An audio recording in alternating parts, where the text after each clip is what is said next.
Aloha, Daniel. Aloha, how you doing? Mahalo. Mahalo for joining me on my new podcast.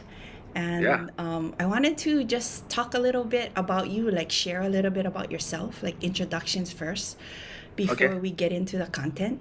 All right. So this is you, the Cool Project, Yeah, and this is your page. I just wanted to show people, helping you live with cool and intention, advocate for Native well-being and health, coach, speaker, creative. you know, so like just kind of give a background of myself. Yeah. So born and raised in Kailua, Oahu. And, I was lucky to be born and raised in a family that was very much in the Hawaiian culture, right? Like my mom was a hula teacher. She taught with like the neighborhood kids, the families, like everybody was come over to our house. I grew up dancing hula, cleaning ipus down at the beach, talking stories with all the kupuna, all the aunties and uncles. I was a young kid who was always with the kupuna while all the kids are playing and everything. I was the one who wanted to sit around and just kind of listen to their stories. And even if they're just kind of wallowing about the good old days, just kind of hearing how they lived was always interesting to me. And then, and then over the years, it's just been, you know, dealing with my own things as a child. I was actually born with a hearing impairment and a speech impediment, which led to a very bad speech impediment. Okay. So I had to go to speech therapy, have like ear surgery, all that kind of stuff. Did you sign language? I didn't learn, so I could still hear. Okay. So basically, if you put your hands over your ears like earmuffs, and hear that sound, that's all I could really hear. Wow. So that's how I spoke, right? So because that's what you hear. Yeah. So I had to go through speech therapy, and that led to a lot of things of my insecurities to even speak, and having this anxiety of going out in public and asking a simple question. That was always something that kind of made me different from my peers, and I was at points treated very differently, But luckily I had such a strong support system at home who was always kind of like pushing me forward, really making me stay busy and always trying to be there for me and help me through those times. And then, I would say the Cool Project didn't really come on until later on in my life, honestly. It was a learning process. We all go through those growing pains and trying to figure out who we are as individuals, as Kanaka Maoli, as whole Native Hawaiians. And at one day, I just decided I'm going to start the Cool Project. And that was back, people see the Cool Project now, but the Cool Project really started back in 2012.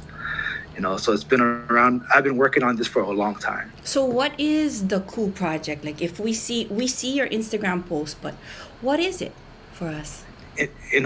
For people, I try to keep it as simple as possible. I try to be very simple with my approach to everything. And in this most simplest terms, it means to stand tall.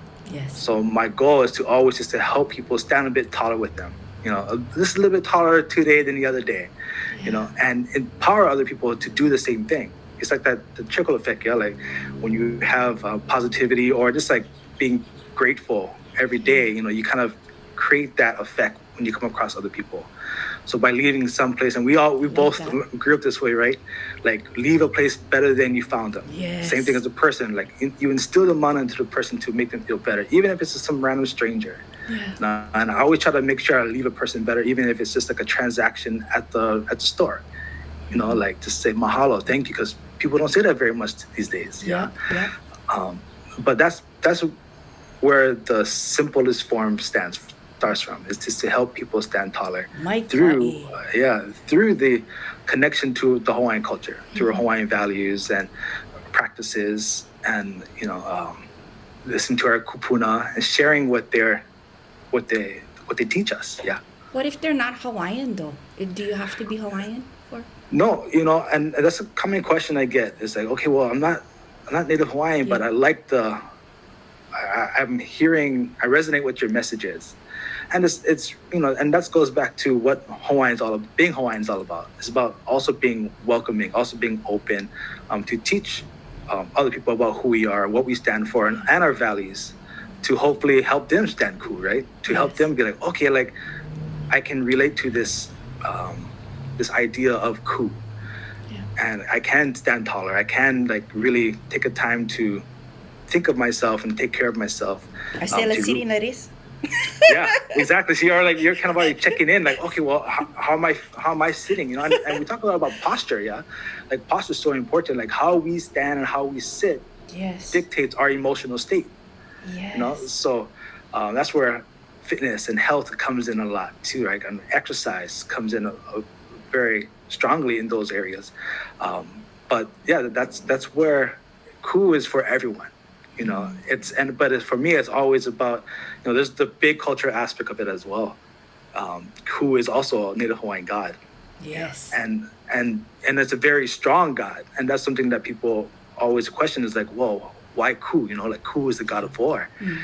But also tell them Ku is a very complicated god. You know, there's so many different facets, just like any of the Native Hawaiian gods. There's so many facets of them, right? There's only so many, and it's like Ku as the god of war is Kukalimoku, right? He's the one who's the god of war. Yes. But then we also have legends about Ku becoming the ulu plant, the ulu tree, Yes. you know, to feed the people who are sick. You know, that's providing protection, sacrifice, and love right there. Yeah. So it's, yeah. No, sorry. What would you say about people? Because I know I used to go to church, all that.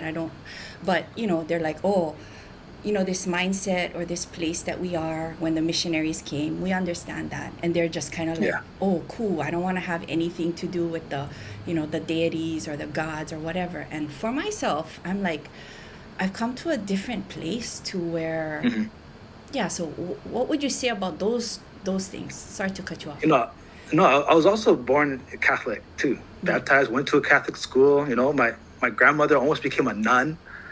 You know, but then, so I totally understand where those questions come from. Yeah. And you know, and I'm still learning about where my stance is in that. Yes. But what I've figured out for myself is that we all know that there's a greater being beyond us. You know, and how we connect with that is really up to us. And as long as we're living up to the best that we can, that's what the main thing is for. Love right? that. Love that. It's not so much about, like, I remember my father would never go to church. Yeah. You know, we went to church a lot growing up, but he chose to always stay home. Yeah. And I asked him one day, like, oh, why don't you come to church with us? He's just like, why do I got to go to church? He's like, oh, you got to go to a place. You know, this is when I was like really into this whole church thing. He's like, well, you need to go to a place to be thankful, to speak, to pray and everything. Yeah. And then go to mass. And he says, well, what's more holy than being out in nature? Yep. You know, because every Sunday was his work in the yard day. Yeah. You know, because he's a hardworking. He worked all week, even on weekends. Sometimes he worked, but Sunday he worked in the yard. Nice. It's like, what's more loving than being outside underneath the greatest ceiling you could have, the sky. Walk out. You know, and walk out, right? And being on the land and in your own yard and taking care of what you have. You know? He's like, this is my church. Yes. And that stuck with me after that. And then that was when I really opened up even more. Mahalo. How does Ku relate to taking care of yourself from a Native Hawaiian perspective, like you with the Ku project? So Ku has been basically like my thing for all these past years. Yes. It's the thing that is like my guiding light. So when it comes to all different facets, right, when we talk about the holistic approach to health and wellness, Western ways, it divided everything. It separated everything. It severed the connection. But then when we talk about holistic, it's all one piece, right? Mind, body, and spirit is all one. And for Ku, if we go back to the simplest form, right, it means to stand tall. Stands rooted in who you are and what you believe in and how you feel about yourself. Yeah. So when it comes to fitness time, right, it's like, oh, how am I being cool for myself when it comes to my physical fitness? Like, am I exercising? Am I, you know, getting my heart pumping? Am I, you know, doing the movements and everything? And do I feel good about it? That's a cool way, right? When we talk about nutrition, talk about foods, you know, is the food I'm eating, are the foods that I'm eating making me feel cool? Like, am I feeling lethargic or am I tired? You know, and even from the mental and spiritual aspect, it's all like checking in with yourself constantly, you know, on a day-to-day basis and being mindful of where you are And because not every day is going to feel super cool, right? Yeah. Right? Like you're not going to be like, oh, I feel super energized every day. But on the days where I'm feeling like, oh, I'm pretty down, I have my anxiety times and all that stuff. Confronting them and accepting those emotions is also cool. Okay. Like rather than fighting against it and being like, nah, like just gotta brush it aside, just gotta get over, this is nothing. Yeah. It's also being real with yourself. And that's also very cool to me, is being true to what's going on in Na'au, right? What's going on in your body and your mind and everything. Right. So that's how cool really helps me. But as far as like in this Western civilization that we're living in, not to say anything bad, but the type of, for myself, you talked about body. As a Native Hawaiian woman, I'm mixed. My body doesn't look like those people that I saw 30, 40 years ago that was on TV. My body is different than that. Even that chart that they have about you're supposed to be this weight at this height at this weight. I'm like, I never did fit into the kind. Yeah. So, and yeah. So that's where the whole thing about really focusing on self again. Okay.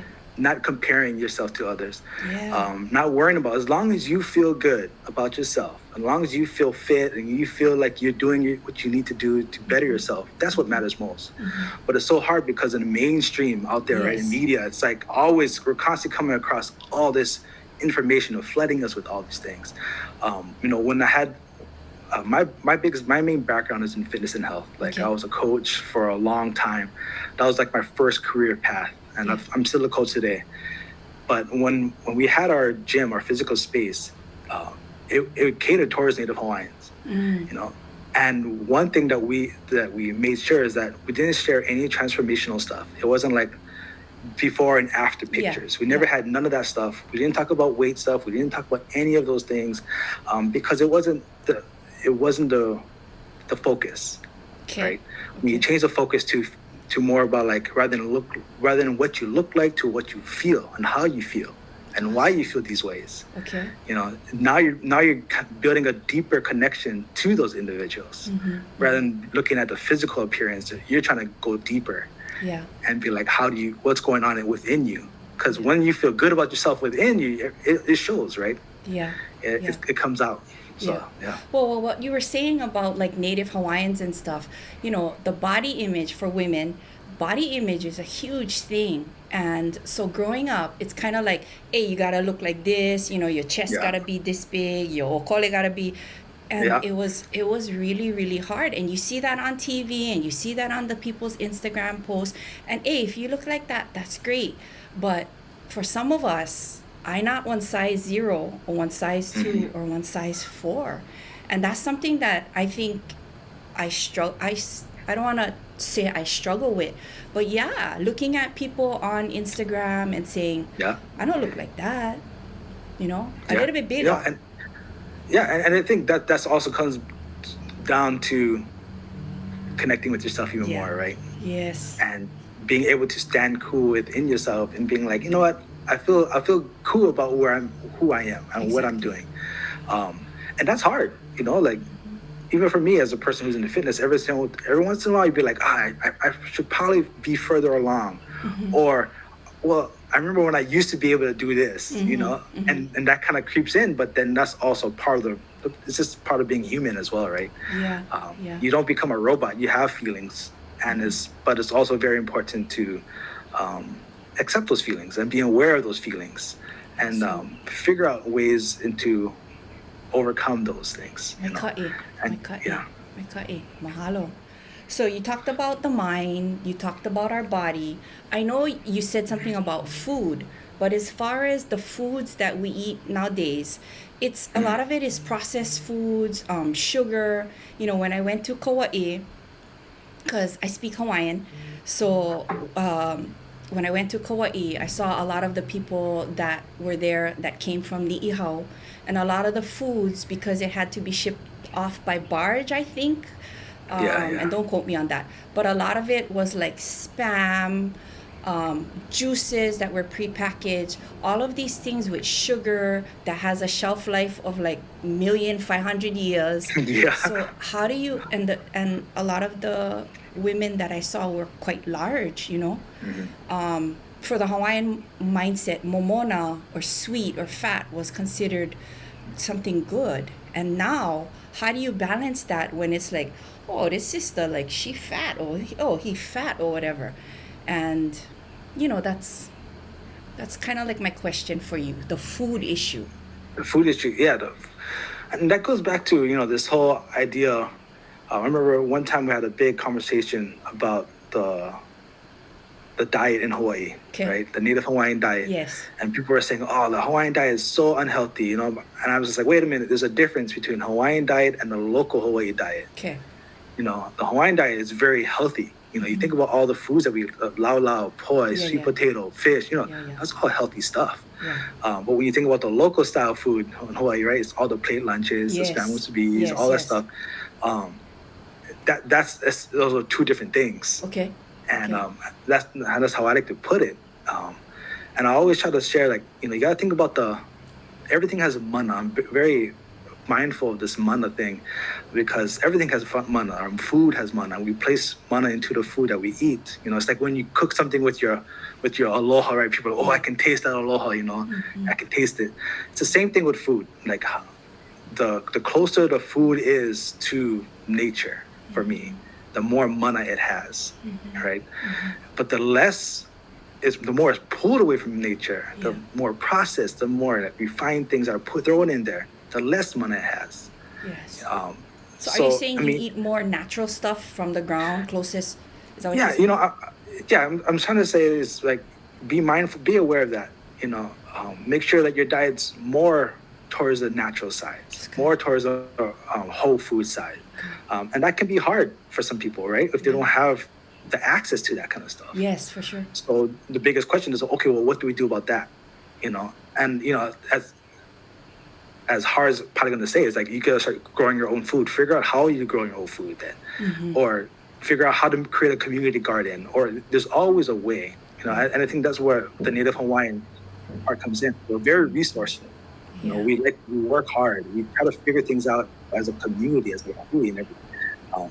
So that's something that has to be done as people don't have the access. And because I'm not going to say like I eat the cleanest, right? I'm not gonna say like I'm like all natural foods, all whole foods. I don't eat no sugar. I still do that. I still eat local style food. I still eat chow mein noodles at the at the parties. Yeah. You eat But rice. I'm also very mindful. You eat rice. Yeah, I eat rice. Okay. Yep. So I eat rice, I eat all that stuff, but I'm just also very mindful of the amount, and that's a very big thing too, right? The amount that we consume is very important to be mindful of, because that is what causes a lot of the unnecessary weight gain and the unhealthy eating behaviors and food relationships that some people have. Okay. But I saw one of your posts where you lost, I want to say 60 pounds. Oh yeah. So how did you go from there to where you are now and keep it off? Because I think it was 2012 I read the post, maybe. Yeah, it's about 2011 or so that happened. Okay.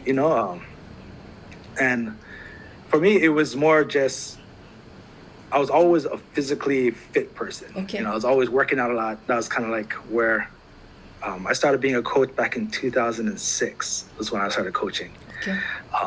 And then, working out was what I did, but nutrition was never really a big thing.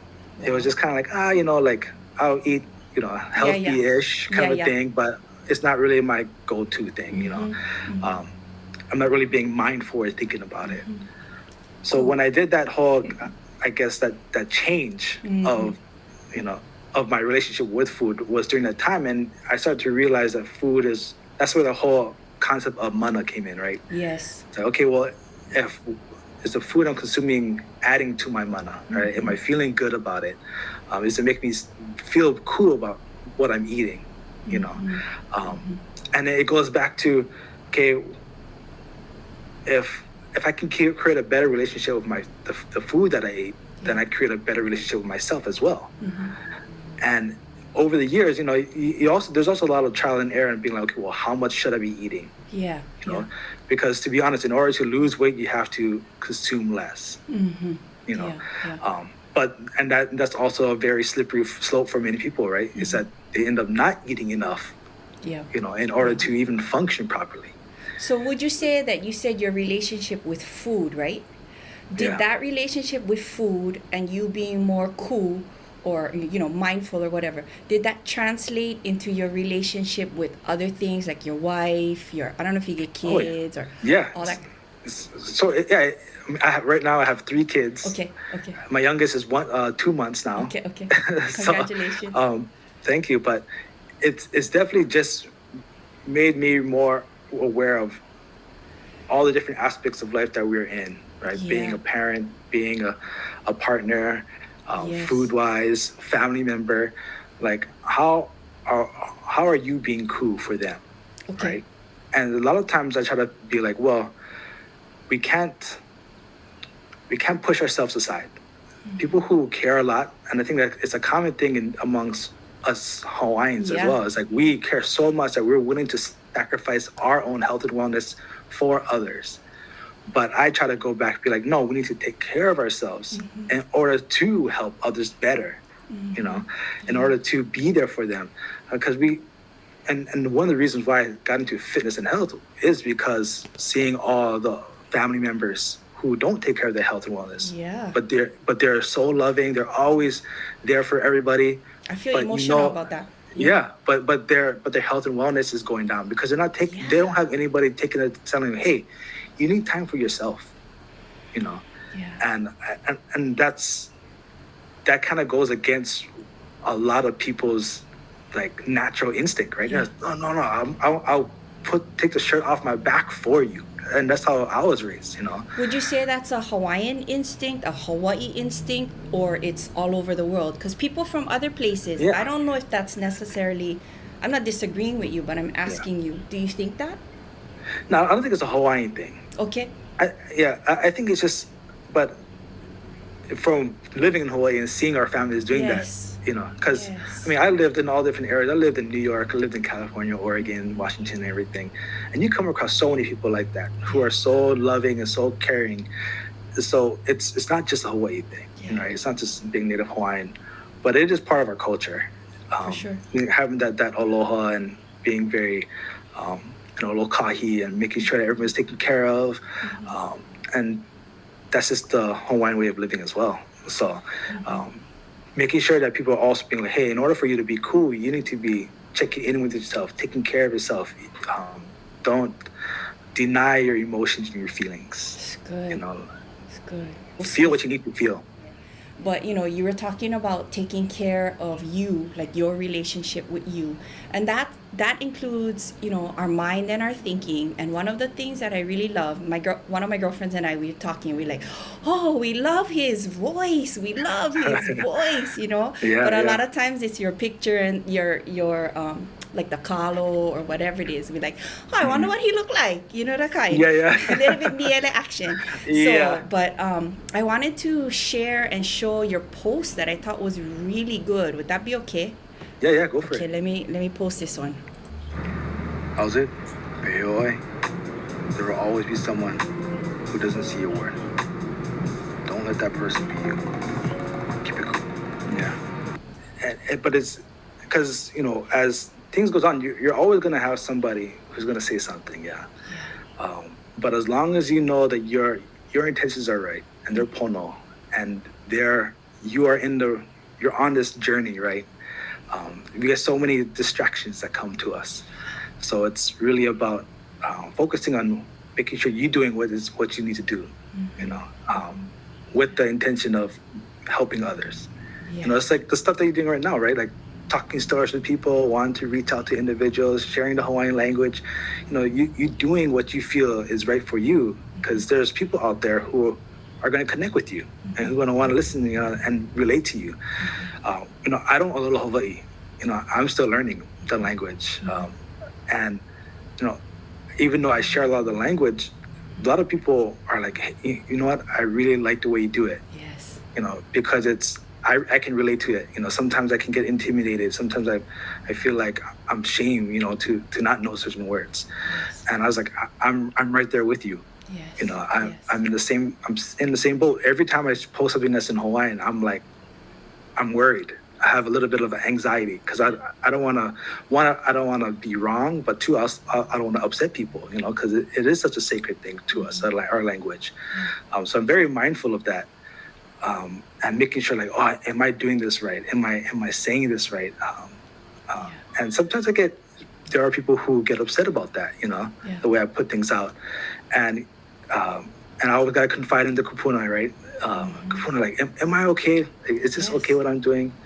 And they'll always be like, "You fine, honey," you know, like you good, you know, because they find themselves in the same boat. Right? A lot of my kupuna, they weren't allowed to speak Hawaiian. Yes. You know, and sometimes just hearing a word is good enough for them.